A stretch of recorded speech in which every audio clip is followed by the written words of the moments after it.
ইয়ামা XSR Indian market already launch হয়েছে ১.৫ লাখ টাকা এক্স-শোরুম প্রাইস রয়েছে অন রোড অ্যারাউন্ড 175। এই বাইকটা লঞ্চ হওয়ার পরে যারা ইনফ্লুয়েন্সাররা আছে ওরা টপ ৫ রিজন, টপ ১০ রিজন কেন এই বাইকটা কেনা উচিত নয় বা নেগেটিভ সাইডগুলো মোস্টলি তুলে ধরার চেষ্টা করছে।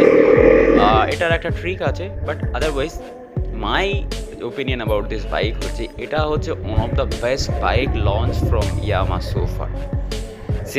ইয়ামা বাইক যেটা আছে কোম্পানি, এই কোম্পানি কিন্তু অনেকগুলো ভালো ভালো বাইক আমাদের ইন্ডিয়ান মার্কেটে লঞ্চ করেছে, like starting from RN5, MT-15, FZ আর এখন এক্সএসআর বাইকটা মোস্ট অ্যাওয়ার্ডেড বাইক ছিল because of its strike.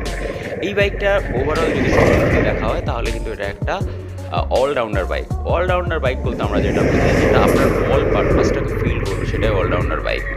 For example, আপনার বাইকে মোর পাওয়ার দরকার, তাহলে আপনি MT-15 বা R15 এর ইঞ্জিন কিন্তু এই বাইকটাতে রয়েছে। এটাতে আপনি পাওয়ার কিন্তু একদম সুপার পাবেন, যেটা R15 এর টিপিক্যাল পাওয়ার আছে। আপনার একটা মডার্ন রেট্রো লুক দরকার, সেটা কিন্তু এই বাইক থেকে আপনি পেয়ে যাবেন। বেটার মাইলেজ দরকার, আপনি এই বাইকে কিন্তু 55+ মাইলেজ পেয়ে যাবেন। আপনার ফ্যামিলি নিয়ে ট্রাভেল করতে হয় তাহলে কিন্তু বাইকের সিটটা এত সুন্দরভাবে করা হয়েছে যে আপনি আপনার ফ্যামিলি নিয়ে এখানে ওখানে যেতে পারবেন।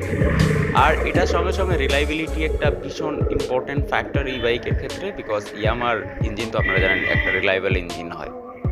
সো এই সমস্ত কিছু দেখা যদি হয় তাহলে এটা কিন্তু one of the best bike. যারা ইয়াং রাইডার আছে, ইভেন যারা ট্যুর করতে চায়, তারা কিন্তু ইজিলি এই বাইকটা নিয়ে ট্যুর করতে পারবে। যারা অফিসিয়াল পারপাস ইউজ করতে চায় তারা অফিসিয়াল পারপাস ইউজ করতে পারবে।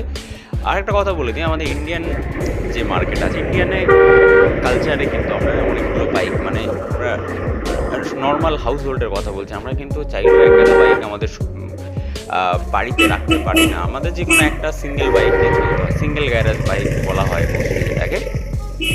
তো সেই একটা বাইক যদি আমাদের নিতে হয় তাহলে কিন্তু আমাদের অনেক ভাবনা চিন্তা করে বাইকটা নিতে হয়, বিকজ ফিউল ইফিসিয়েন্সির কথা আমাদের মাথায় রাখতে হয়, ফ্যামিলি নিয়ে ট্রাভেল করার কথা মাথায় রাখতে হয়, কমফোর্টের কথা মাথায় রাখতে হয়, রিলায়েবিলিটির কথা মাথায় রাখতে হয়।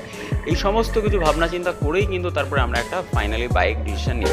সো ইন্ডিয়াতে মোস্টলি কমিউটার বাইক যেগুলো আছে সেগুলো কিন্তু মোস্টলি পপুলার বাইক, যেটা বাজেট সেগমেন্টে পাওয়া যায়। কিন্তু আমার মনে হয় এই বাইকটা যদিও একটু প্রিমিয়াম ক্যাটাগরিতে লঞ্চ হয়েছে, বাট স্টিল এই বাইকটা লং রানের জন্য কিন্তু one of the best bike হতে চলেছে। এটা আপনার সমস্ত রকম পারপাসটাকে ফুলফিল করবে, এটা আমার ফিল করা হয়।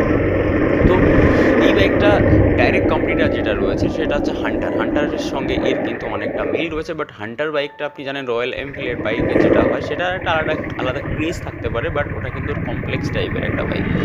সেই জায়গায় কিন্তু এটা মোর রিলায়েবল একটা অপশন আপনারা পেয়ে গেছেন। তো আমার মতামতের